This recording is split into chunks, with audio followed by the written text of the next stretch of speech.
श्री हरि नारायण विष्णु। ओम नमो भगवते वासुदेवाय। पंचमो अध्याय। मल मास द्वारा अपने मर जाने की प्रार्थना भगवान श्री हरि को करना। देव ऋषि नारद जी ने भगवान श्री हरि नारायण से पूछा, हे महाभाग, चरणों में पड़े अधिक मास को भगवान श्री हरि ने क्या उत्तर दिया और उससे क्या क्या कहा था, वह संपूर्ण वृतांत कृपा करके मुझे विस्तार पूर्वक कहिए। श्री नारायण बोले, हे पाप रहित, हे नारद, जो हरि से ने मलमास के प्रति कहा वह हम कहते हैं, सुनो। हे मुनि श्रेष्ठ, आप जो सतकथा हमसे पूछते हैं, आप धन्य हैं। श्री कृष्ण बोले, हे अर्जुन, बैकुंठ का वृतांत हम तुम्हारे सम्मुख कहते हैं, सुनो। मलमास के मूर्छित हो जाने पर हरि के नेत्र से संकेत पाए हुए गरुड़ मूर्छित मलमास को पंख से हवा करने लगे। हवा लगने पर अधिक मास उठकर फिर बोला, हे स्वामी, मैं इस प्रकार का जीवन नहीं चाहता, मैं तो आपकी शरण में आया हूँ, मुझे त्यागिए मत। हे जगत को उत्पन्न करने वाले विष्णु, हे जगतपते, मेरी रक्षा करो, रक्षा करो। हे नाथ, मुझ शरण आए कि आज कैसे उपेक्षा कर रहे हैं। इस प्रकार कहकर कांपते हुए, घड़ी घड़ी विलाप करते हुए अधिक मास बैकुंठ में रहने वाले ऋषिकेश हरि से बोले। अधिक मास की यह बातें सुन भगवान ऋषिकेश बोले, हे पुत्र, उठो उठो, तुम्हारा कल्याण हो। हे वत्स, विषाद मत करो। ऐसा कहकर प्रभु मन में सोचकर क्षण भर में उपाय निश्चय करके पुनः अधिक मास से बोले। हे विष्णु बोले, हे दृढ़, हे वत्स, हे दृगे, योगियों को जो भी दुर्लभ गोलोक है वहाँ मेरे साथ चलो। वहाँ भगवान श्री कृष्ण पुरुषोत्तम ईश्वर रहते हैं।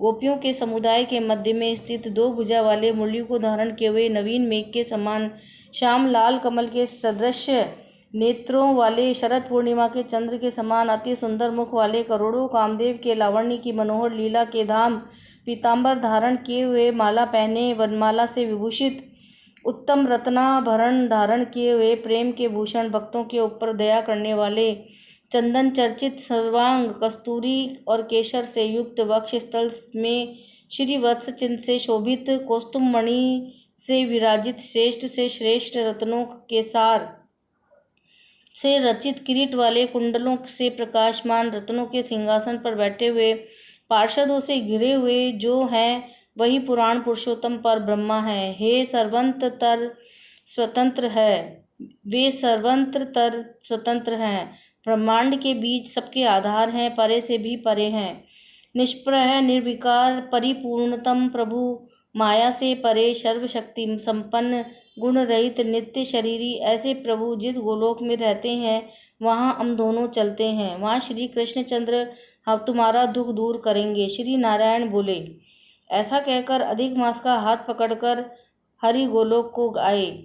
हे मुने, जहाँ पहले के प्रलय के समय वे अज्ञान रूप महा अंधकार को दूर करने वाले, ज्ञान रूप मार्ग को दिखाने वाले केवल ज्योति स्वरूप थे, जो ज्योति करोड़ों सूर्यों के समान प्रभा वाली, नित्य, असंख्य और विश्व की कारण थी, तथा उन स्वेच्छामय विभु की ही वह अतिरेक की चरम सीमा को प्राप्त थी, जिस ज्योति के अंदर ही मनोहर तीन लोक विराजित हैं।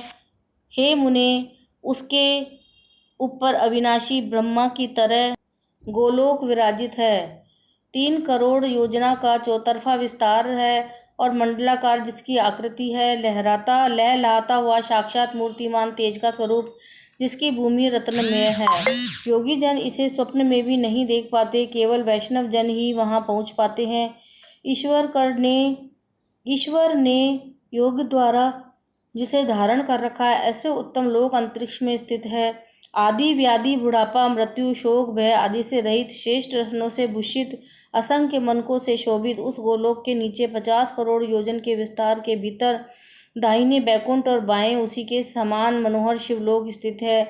आदि व्याधि, बुढ़ापा, मृत्यु, शोक, भय आदि से रहित, श्रेष्ठ रत्नों से भूषित, असंख्य मनकों से शोभित उस गोलोक के नीचे 50 करोड़ योजन के विस्तार के भीतर दाहिने बैकुंठ और बाएं उसी के समान मनोहर शिवलोक स्थित है।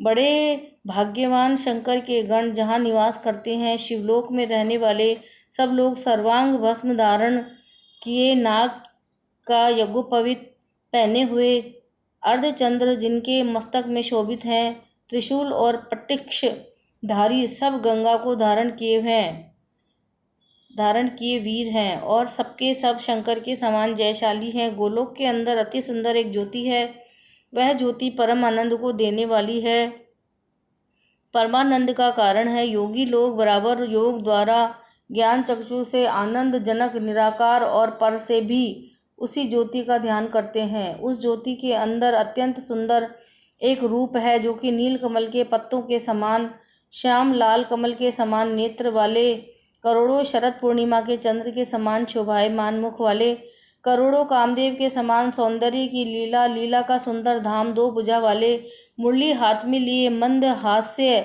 युक्त पीतांबर धारण किए, श्री वत्स चिन्ह से शोभित, वक्ष स्थलेक वाले, कौस्तुम मणि से सुशोभित, करोड़ों उत्तम रत्नों से जड़ित चमचमाते किरीट और कुंडलों को धारण किए, रत्न के सिंहासन पर विराजमान, वनमाला से सुशोभित, वही कृष्ण नाम वाले पूर्ण पर ब्रह्मा है। अपनी इच्छा से ही संसार को नचाने वाले, सबके मूल कारण, सबके आधार पर से भी परे, छोटी अवस्था वाले, निरंतर गोप वेश को धारण किए हुए, करोड़ों पूर्ण चंद्रों की शोभा से संयुक्त, भक्तों के ऊपर दया करने वाले, निष्प्रय विकार रहित परिपूर्णतम स्वामी, रास मंडप के बीच बैठे हुए, शांत स्वरूप रास के स्वामी, मंगल स्वरूप, मंगल करने वाले, योग समस्त मंगलों के मंगल, परमानंद के राजा, सत्य रूप, कभी भी नाश न होने वाले, विकार रहित, समस्त सिद्धों के स्वामी, संपूर्ण सिद्धि के स्वरूप, अशेष सिद्धियों के दाता, माया से रहित, ईश्वर गुण रहित, नित्य शरीरी, आदि पुरुष, अव्यक्त अनेक हैं, जिनके नाम जिनके अनेकों द्वारा स्तुति किए जाने वाले, नित्य स्वतंत्र, अद्वितीय, शांत स्वरूप, भक्तों को शांति देने में परायण, ऐसे परमात्मा के स्वरूप को शांति प्रिय, शांत और शांति परायण जो विष्णु भक्त हैं वे ध्यान करते हैं। इस प्रकार के स्वरूप वाले भगवान कहे जाने वाले वही एक आनंद कंद श्री कृष्णचंद्र हैं। श्री नारायण बोले, ऐसा कहकर सत्य स्वरूप भगवान विष्णु अधिक मास को साथ लेकर शीघ्र ही पर ब्रह्मयुक्त गोलोक में पहुँचे। इति ब्रह्म नारदीय पुराणे श्री नारायण नारद संवादे पुरुषोत्तम मास महात्म्ये विष्णु गोलोक गमने पंचमो अध्याय संपूर्णम। जय श्री नारायण विष्णु हरि।